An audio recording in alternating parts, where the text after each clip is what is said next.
네, 저는 사단법인 대구시민센터에서 공유사업팀을 맡고 있는 우장한이라고 합니다. 반갑습니다.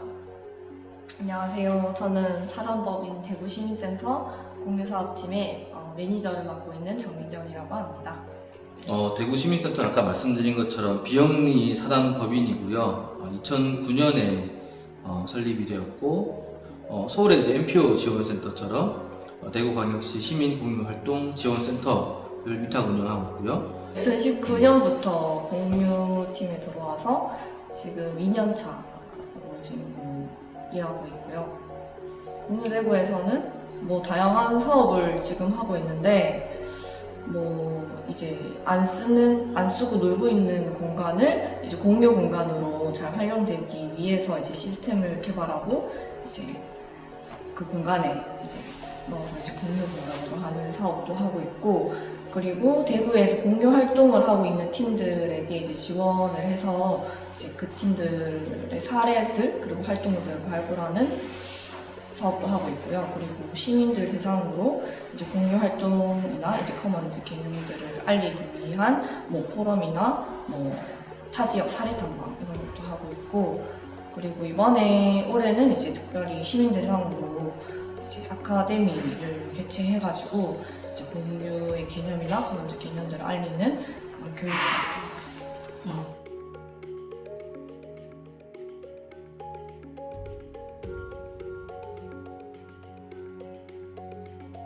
자연스럽게는 기존에 저희가 하고 있던 활동들, 어떤 시민들의 어떤 문제 해결을 위한 어떤 자원으로서의 어떤 공간이라든지 어떤 이런 부분들을 좀 접근했고, 한편으로는 공동체 기반의 활동이었다면, 그러다가 이제 다른 지자체를 보니까 사실 다른 지자체는 이제 조례마다 좀 차이가 있는데요. 대구 같은 경우에는 공유 혹은 공유 문화 이런 이제 용어를 많이 쓰는데, 사실 이제 지자체마다 공유 경제라는 거를 딱 이제 조례에 명시하는 지자체도 많이 있고, 사업을 담당하는 부서도 일자리와 관련된 부서라든지 경제 활성화와 관련된 혹은 사회적 경제까지는 포괄이 된다 하더라도 주로 이제 경제나 일자리와 관련된 부서들이 이제 공유와 관련된 정책들을 좀 추진하고 담당하고 있더라고요. 그러면 저희가 이제 조금 이해 안 되는 게 있었죠. 저희가 이해하는 것과 다른 사람들이 이해하는 것들이 좀 차이가 있구나. 공유라는 주제가 어떻게 바라보느냐에 따라서 상당히 스펙트럼이 다양하구나를 알게 됐고, 그리고 사실 또 많은 문제를 야기할 수 있겠구나. 한참 그때 이제 요즘 이슈가 되겠지만 이제 플랫폼 비즈니스를 이제 공유 경제로 해석을 하다 보니까 여러 가지 문제가 생길 수 있겠다라는 고민을 하면서 그럼 우리는 어디로 가야 될까라는 고민을 했고, 어제 제가 말씀드렸지만 그 와중에 저희가 2018년부터 이제 커먼즈 네트워크 지금 솔방울 같이 참여하시는 이제 커먼즈 네트워크의 와의 어떤 만남을 통해서 저희가 이 사업을 조금 더 확장된 개념으로 이해를 하게 됐습니다.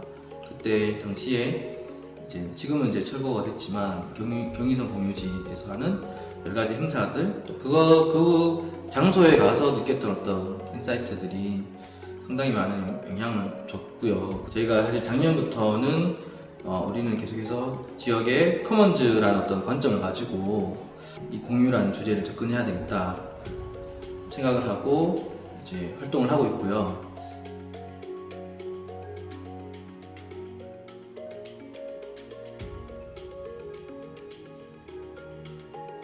맨 처음에 저희 관심이 이제 주로 공간에 대한 어떤 시민들의 권리를 찾는 것이 중요하겠다라는 생각을 해가지고 저희가 2017년에 제가 시민공유활동지원센터에 있을 때 대구시에 있는 공익활동을 위한 시민들의 공익활동을 위한 기초자원으로서의 공간에 대한 조사를 한 적이 있습니다. 그때 저희가 공익활동 기초자원조사라는 이름으로 공유 공간을 대구 시내 일종의 전수조사 같은 개념으로 경북대학교하고 진행을 했었는데, 그때 한 7,000건 정도를 저희가 데이터를 또 로데이터긴 한데 수집을 했거든요. 그래서 대표적으로 저희가 주목했던 게 이제 지자체들이 가지고 있는 주민센터라든지 실제로 관공서라고 우리가 부르는 어떤 그런 공간들이 실제로 상당히 접근성도 좋고 시설도 되게 잘 돼 있는, 요즘 뭐 거울로부터 여러 가지 다양한 문화 시설로서 사실은 있거든요. 근데 문제는 이제 시민들이 그 공간을 필요로 하는 시간들은 주로 저녁이나 주말인데 그때 아무도 없잖아요. 그러니까 결국에는 이제 어떤 인력이나 어떤 보안, 뭐 서비스 이런 문제 때문에 공간이 활용되지 않는다는 것들을 저희가 알게 됐고, 그렇다면 우리가 이것을 기술의 도움을 통해서 보안과 서비스 문제를 해결할 수 있지 않겠나 라는 이름으로 저희 사업에 있어서 좀 중요한 부분으로 공유 공간을 확대하기 위한 목적에 있어서의 어떤 기술 개발을 저희가 시작했죠, 작년부터. 그래서 도어락이라든지 원격으로 이렇게 전원을 관리하는 부분들이라든지 또 예약 시스템을 이것과 연동시켜서 하는 이런 부분들을 실제로 모델도 한번 개발을 해보고 또 실제로 여러 가지 어떤 아이디어도 좀 이야기해보는, 또 저희가 이제 뼛속 깊이 문과이기 때문에 기술에 대한 문제 하기 때문에 이제 대구에 있는 이제 스마트시티 지원센터 같은 기술에 대한 전문성 있는 조직과 협업을 했었습니다.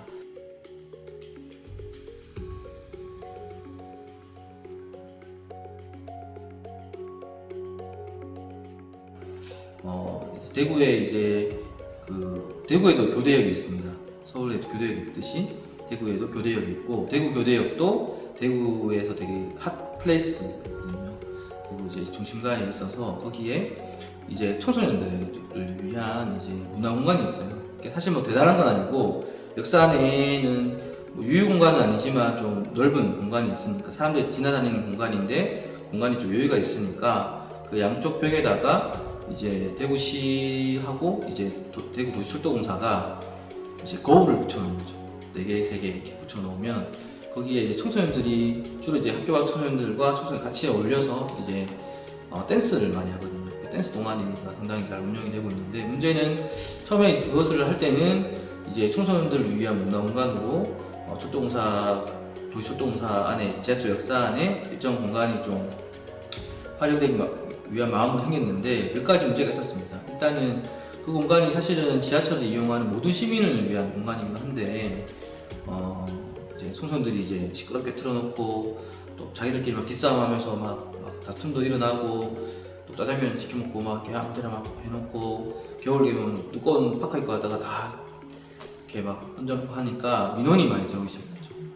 그래서 시민들이 불편을 호소하고 그 역사를 관리했던 지하철공사 직원분들도 힘들어하시고 청소년끼리도 분쟁이 되게 많았거든요. 그런 게 또 지역의 이제 유력 언론 보도가 되면서 이제 이렇게 좀 그 공간을 없앤다는 논의가 있었어요. 그걸 없애려고 할 때 그때 저희가 이 정보를 딱 얻고 이거를 우리가 한번 활용을 해보자. 우리 이미 이제 몇 가지 기술 솔루션을 개발한 상태이기 때문에 이것들을 그 역사 공간에 이제 넣고, 근데 그 기술은 일종의 이제 돕는 역할을 하는 거고, 핵심은 그 공간을 이제 청소년들을 위한 자치 공간으로 운영할 수는 없을까? 청소년들이 스스로 이제 규약을 정하고 이제 원칙을 정해가지고 스스로가 관리할 수 있게끔, 대신에 그것을 돕는 수단으로 기술이 이용되게끔 어떨까라는 생각을 했고, 그걸 이제 행정안전부에 제안을 해가지고 지금 선정이 돼서 지금 사업을 하고 있고요. 저희가 지금 하고 있는 거는 그 역사의 그 거울이 이제 평상시에는 이제 불투명한 거죠. 하단이 불투명한 상태, 불투명해서 댄스 공간으로는 이제 이용할 수 없게끔 해놨다가 청소년들이 예약을 딱 하면 이제 거울이 이제 전기가 들어오면서 이제 활성화되면서 보이는 거죠. 거울이 보이게 되면 이제 그 공간을 이제 댄스를 할 수 있게 되는 거거든요. 이제 그 제안을 한 개 걸어놓고, 그리고 실제로는 또 어떤 필요한 부분에 있어서는 이제 뭐 사물함이라든지 멀티탭이라든지 몇 가지 청소년 필요한 요소들을 같이 제공을 하는 거죠.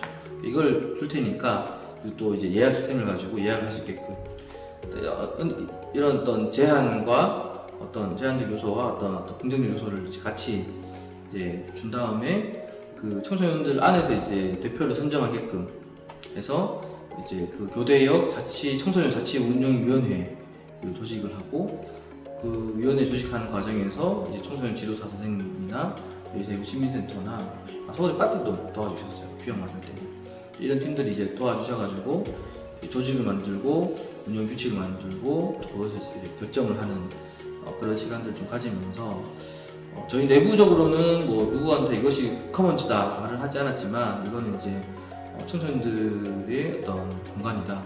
이것이 청소년들을 위한 공간이자 지하철 모두를 위한 공간이 되어야 되기 때문에 그 부분에서 핵심이 저희도 이제 커먼즈를 통해서 저희가 그 규약, 공동의 규약이 너무나 중요하다는 걸 알게 됐고 그저께 협약을 했어요. 그래서 저희 사단법인 대구 시민센터하고 대구 도시철도공사하고 그 청소년 자치운영위원회 3자 협약을 저희가 맺었거든요. 그 협약 당사자로서 청소년들 같이 들어와가지고 이제 그렇게 이제 그 공간에 대한 어떤 자치, 운영 그런 개념을 좀 이야기를 하고 그게 아무튼 주변에서도 이제 그런 사례가 상당히 좀 의미 있다 보시는 것 같고 저희가 이제 좀 기대하는 거는 그런 식의 어떤 사례들이 많아졌으면 좋겠다. 그 안에서도 다양한 갈등도 있고 하긴 하지만 어쨌든 그 친구들이 처음 이거를 하겠다고 뭐 이제 얘기한 거는 일단 그 공간에 대한 제 이해도 많고 불편함도 느꼈고 또 그 공간을 제일 좋아하는 곳이기 때문에 이제 하겠다고 운영위원회 하겠다고 모였더라고요. 그러면서 이제 이게 또 모두의 공간이기 때문에 또 이 운영회를 하면서 좀 잘 얻어가는 그런 혜택도 또 욕심내기도 하고 누구보다 제일 그런 애착이나 이 공간에 대한 애착이나 뭐 관심 같은 경우는 청소년들이 확실히 더 의지를 가지고 그런 마음을 가지고 있는 것 같아요.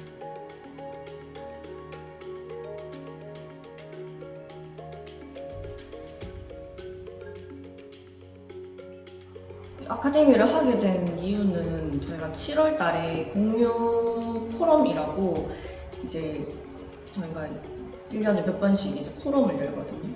이제 그때 살짝 이제 커먼즈 개념을 넣었는데 생각보다 시민 참여자분들의 반응이 되게 좋더라고요. 그래서 더 궁금하다. 그리고 더 깊게 얘기할 수 있는 자리를 마련해달라 이런 요구가 있었고 그래서 이참에 이제 우리가 아예 그냥 도시 커먼즈 아카데미라는 이름으로 한번 해보자라는 얘기가 있어서 이제 완전 그냥 네이밍 자체도 2020 도시 커먼즈 아카데미 이렇게 하고 그리고 기획도 이제 완전 이제 개념부터 실제적인 사례들이 오히려 시민들한테는 구체적으로 다가오시는 것 같더라고요. 그래서 사례와 이제 개념 중심으로 이제 커리큘럼을 짰고 사실 걱정 반 기대 반 그리고 사람들이 커먼즈를 뭐라고 생각할까 이런 생각으로 이제 모집을 했는데 생각보다 정말 다양한 지역과 그리고 분야에서 많은 분들이 신청을 해주셨어요. 그래서 진짜 관광 쪽도 있고 뭐 먹거리 쪽 하시는 분도 있고 말공동체도 있고 뭐 대학생도 있고 뭐 정육점 하시는 분들도 있고 뭐 프리랜서도 있고 엄청 다양하게 많이 신청해 주셔가지고 이제 시작을 하게 됐고 아카데미 하면서 생각보다 커먼즈에 대한 그런 내용들을 긍정적으로 받아들이셨고 후기를 봤을 때는 이런 자리 마련해줘서 너무 고맙다고 그리고 커먼즈를 잘 몰랐지만 커먼즈에 대해서 알게 됐고 뭔가 하고 싶은 마음이 들었다. 그리고 어떤 분 말공동체 분 중에 한 분은 내가 항상 어떻게 이 조직을 이 말공동체를 운영할까에 대한 고민들이 있었는데 커먼즈를 알게 돼서 좀 실제적으로 정답을 찾은 기분이다라는 분도 계셨고 그래서 생각보다 저는 사람들이 긍정적인 생각을 가지고 있구나. 그리고 앞으로 한 번 더, 몇 번 더 해야겠다 이런 생각이 들었어요.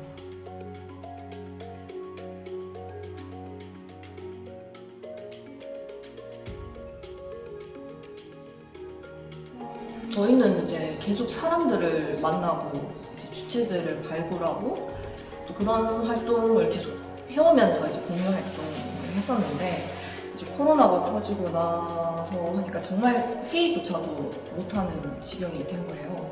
그래서 이제 뭐 공간을 이용하는 사람도 없고 뭐 자원을 이용하는 사람이 없으니까 그래서 저희 사업에 되게 어려움이 컸었고, 그리고 어제 이제 발표했던 행안부 공유 사업 같은 경우에도 이제 저희는 공간 기반으로 이제 시스템을 놓고 이제 사람들 중심으로 이제 이 공유 사업을 진행했었는데 이제 공간이 막히고 사람들이 안 보이니까 되게 이 사업에는 큰 영향이 있었던 것 같아요. 그리고 뭐 나머지 부분은 이제 뭐 아카데미나 포럼이나 이런 거 같은 경우에도 이제 온라인으로 전환을 하긴 했지만 그 과정이 너무 힘들었어요. 그러니까 한 번도 해보지 않은 이런 줌이라든지 뭐 유튜브라든지 이런 것들을 다시 새로 익히면서 또 사람들에게도 알려줘야 되고 강사분들한테도 이렇게 해야 된다는 걸 알려주기까지가 좀 힘들었던 것 같아요.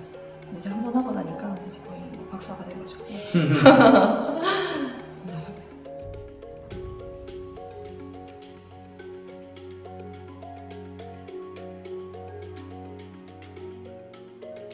저는 이번 아카데미 하면서 되게 시민분들이랑 같이 학습했다고 느꼈거든요. 그래서 아카데미 하면서 느꼈던 거는 일단 이제 영식쌤 말이기도 하지만 이게 내 것이 아닌데 내 것이 아니라는 걸 인식하는 거. 그때 이제 홍기빈 쌤의 그 강의 중에서도 이제 층간 소음 예시를 들어주셨거든요. 근데 이제 내 집의 천장이 윗집의 바닥이잖아요. 근데 이게 사실 자기 거라고 이제 하기 때문에 그런 문제들이 생긴다. 근데 이거는 사실 공동의 것이다. 공동의 것이고 그걸 인식한다면 그 문제가 다 해결되는데 자꾸 이제 자기 것이라고 이제 인식을 하니까 싸움이 되는 거예요. 그래서 뭐 이런저런 얘기하면서 아 그래, 이 시민들한테 우리가 이제 도시 속에서 살아가면서 이게 내 것이 아닌데 내 것이라고 인식했던 것들을 찾아보는 것도 참 재밌는 일이겠구나 라는 것도 얘기가 나왔었던 것 같아요. 그래서 그게 제일 기억에 남는 것 같아요. 재작년에 커먼스 네트워크 행사 참여했던 것 중에 뭐 이런 그때 한참 이제 포럼 같은 거 많이 하실 때 한 섹션의 이제 주제가 커먼즈는 수단인가 목적인가 이런 주제를 가지고 이제 여러분들이 발표를 하시더라고요. 저도 이제 그때 고민을 했죠. 나는 그럼 어떻게 보고 있느냐 이 커먼즈를. 저는 사실은 수단으로 좀 본 입장인 것 같아요. 사실은. 그래서 저는 이제 또 이렇게 운동을 계속 하는 과정에서 지금 이 시대에 맞는 또 이 시대에 필요로 하는 어떤 운동의 어떤 방향과 어떤 운동을 지속하기 위한 어떤 그 찾고 싶은 과정에서 만났고 어떻게 보면 이제 이용하고 있는 상황인 것 같아요. 지금 이제 제주에서 계속 하시는 그런 분들이 상당히 좀 중요한 의미 있다고 생각하고, 사실 솔방울 커먼즈 같은 경우도 이제 연구자들이나 수강분들이 같이 이제 하는 이 활동이 상당히 저는 그런 측면에서 되게 중요한 활동이시겠다 생각이 좀 들더라고요. 그래서 그런 것들을 잘 앞서서 잘 보여주시면 저희 같이 이제 현장에서 이렇게 되면 현실에 순응하면서 이제 적절한 선의 타협점을 찾는 사람들은 그래도 계속 좋은 자극과 어떤 인사이트를 얻어가면서 좀 또 뭐 저희도 이제 일방적으로 도움만 받는 입장이 아니라 저희가 또 할 수 있는 것들을 또 같이 할 수 있는 게 있지 않겠나.